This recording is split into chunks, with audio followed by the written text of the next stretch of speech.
Мурда жол эрежесин бузган айдоочуларга айып пул салынып, айдоочулук күбөлүгү кошо алынып салынчу. Бүгүнкү күндө аларга карата протокол толтурулуп, айып пулду төлөөгө 15 күн убакыт берилет. Өз убагында төлөнбөгөн айып пулдун туумдары өсүп, иш сот аткаруучулар кызмат бөлүмүнө өткөрүлөт. Аталган бөлүмдүн кызматкерлери тарабынан айдоочуларга алгач сунуштама, эскертүүлөр берилет. Бирок ага карабастан айдоочулардын кайдыгерлик мамилеси күч алып жатканын айтат сот департаментинин кызматкерлери. Көп фактылар бар. Баягы ээлери машиналарын сатып ийип, же болбосо тиги доверенность берип коюп, баягы кайдыгерлик менен берип салса, ал машина көп нерседен бир тартиптерди баягы бузуп, ал боюнча протоколго түзүлүп келип, ээсине келгенде, ушул биздин сот карашчылар, ал мен машинаны 1 жыл, 2 жыл булду мурун сатып ийгем, эч кандай төлөбөймүн дегендер болот. Баягы түшүнүк. Чынын айтсак, мыйзам боюнча өзү төлөп калат. Ал эми азыркы учурда сот аткаруучуларга эң көп аткаруу документтер бул жанагы ГАИ кызматынан келип түшүп атат. Андан кийинкиси эле алименттер азыркы кезде.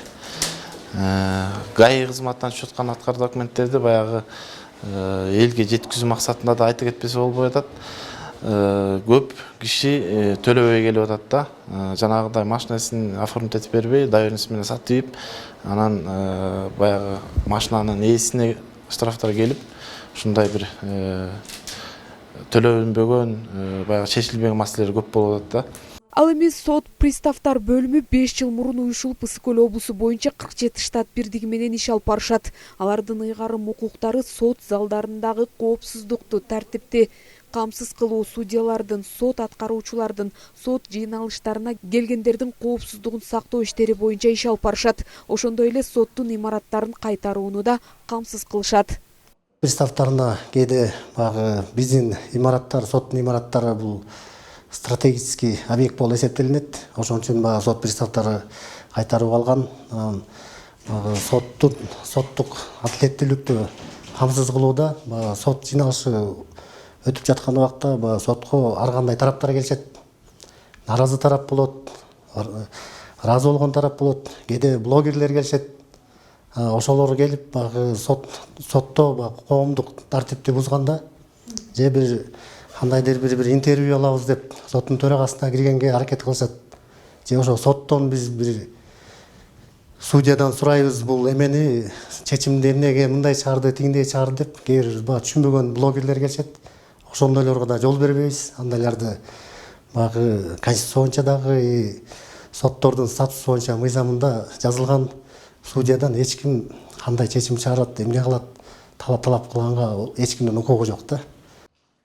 Ысык Көл облустук сот департаменти Кыргыз Республикасынын жогорку сотуна карайт. Сот департаменти 1994 жылы 1 ноябрда уюшулган. Бул башкармалыктын эң негизги аткарып турчу милдеттери соттогу айлык, кадр маселесин камсыздоо. Ошондой эле эң негизги кызматтары соттук актыларды аткаруу. Сот приставтары да сот департаментинин бир бөлүмү. Бизге бир подразделение кошулду. Мындай айтканда да бир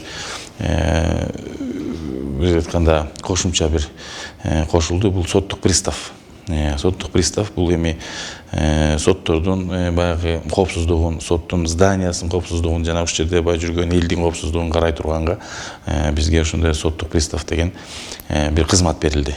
Ошол алардын дагы ыйгарым укугуна кире турган бул ошо коопсуздук анан жана мажбурлоо түрүндө келбей, эгерде жана соттук процесстин катышуучулар келбесе, ошону мажбур түрүндө алып келе турган дагы ошондой ыйгарым укугу берилген да. Жыл сайын сот департаментине миңдеген арыздар кабыл алынат. Коопсуз шаар боюнча жалпы 27 миңден ашык материал келип түшкөн.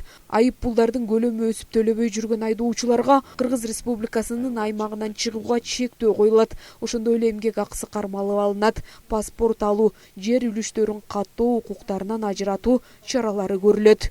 Жазгүл Сатаева, Нурлан Чойбеков, Сергей Мещенко, Ысык Көл маалымат кызматы үчүн Каракол шаарынан.